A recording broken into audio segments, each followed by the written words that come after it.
Consultancy সংস্থা এই সেতুর নকশা তৈরি করেছে, যা এই প্রকল্পকে আরও আন্তর্জাতিক মানের করে তুলেছে। 2018 সালের শুরুতে প্রায় 2000 কর্মী ও ইঞ্জিনিয়ারদের নিয়ে এই সেতুর নির্মাণ কাজ শুরু হয়।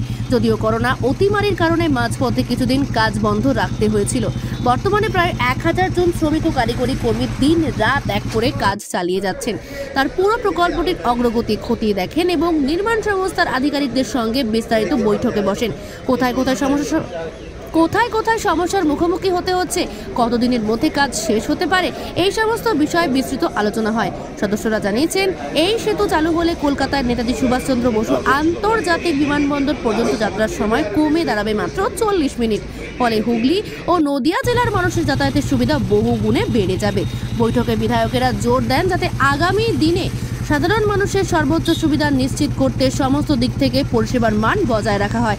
তারা আশাবাদী, নির্ধারিত সময় 2026 সালের ডিসেম্বরের মধ্যে এই অত্যাধুনিক সেতুর কাজ সম্পন্ন হবে এবং তা রাজ্যের পরিকাঠামো উন্নয়নে এক নতুন দিগন্ত উন্মোচন করবে। আমি উজ্জ্বল মিত্র, এল&টির অ্যাডমিনিস্ট্রেশন ডিপার্টমেন্টটা দেখছি এই প্রজেক্টের জন্য। এটা সেকেন্ড ঈশ্বরগুপ্ত সেতু প্রজেক্ট। এখানে মোটামুটি 3টে ডিস্ট্রিক্টকে কানেক্ট করছি আমরা এই প্রজেক্ট দিয়ে। প্রজেক্ট অলমোস্ট 89% কমপ্লিট হয়ে গেছে, যেটা সমস্তটাই আমরা করতে পেরেছি লোকাল যে অ্যাডমিনিস্ট্রেশন আছেন, স্যারেরা আছেন বা লোকাল যে বডি আছেন তাদের হেল্পেই আমরা করেছি। অনেক সমস্যার মধ্যে দিয়ে প্রজেক্টটা আমাদের গেছে, লোকাল এনক্রোচমেন্ট, দোকানপাট সরানো বা বাড়িঘর সরানো, তো সবেতেই আমাদের পুলিশ থেকে প্রশাসন থেকে শুরু করে সমস্ত স্যারেরা, লোকাল পলিটিক্যাল নেতারা বা স্যারেরা মিউনিসিপ্যালিটি থেকে সব রকম সহযোগিতা নিয়েই আমরা প্রজেক্টটা করতে পেরেছি।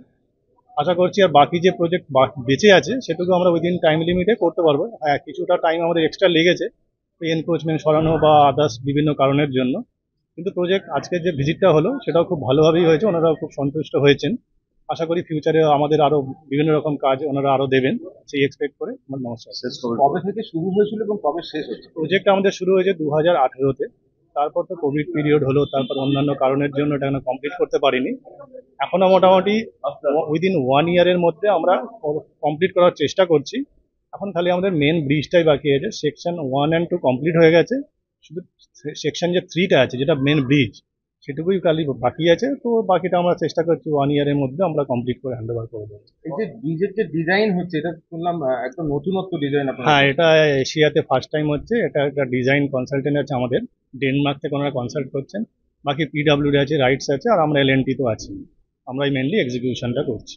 কতজন কাজ করছে এখানে? এখন আমাদের যেহেতু 89% প্রজেক্ট কমপ্লিট হয়ে গেছে, আজকের ডেটে আমাদের ওয়ার্কার আছে 700 to 800, কিন্তু যখন পিক স্টেজে কাজ চলছিল তখন মোটামুটি 2000 ওয়ার্কারের আমাদের কাজ ছিল। আর ওখানে আমাদের প্রায় 180 স্টাফ, এল&টি স্টাফ যারা তারা ছিল।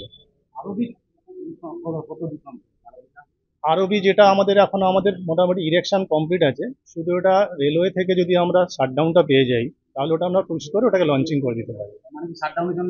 শাটডাউনের জন্য একটু হোল্ড হয়ে আছে। এটা কত টাকার প্রজেক্ট টোটাল? এটা ইনিশিয়ালি ছিল 1396 কোটি টাকার, কিন্তু তারপরে বিভিন্ন স্কোপ অফ ওয়ার্ক বেড়েছে, এসকেলেশন বেড়েছে, তো এখন ওটা 1600 কোটি টাকাতে দাঁড়িয়েছে। আপনার নামটা? আমার নাম উজ্জ্বল মিত্র, আমি এল&টির এই প্রজেক্টের অ্যাডমিনিস্ট্রেশন ডিপার্টমেন্টটা দেখছি।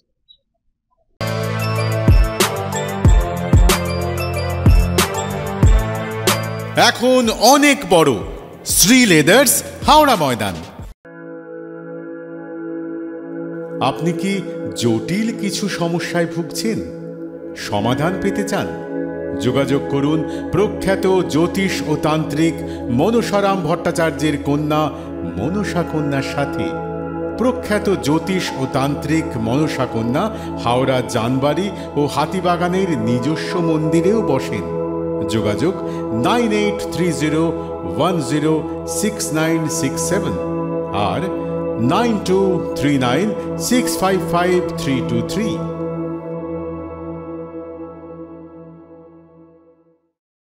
কলার তুলে নয়, বুক চিতিয়ে চলা।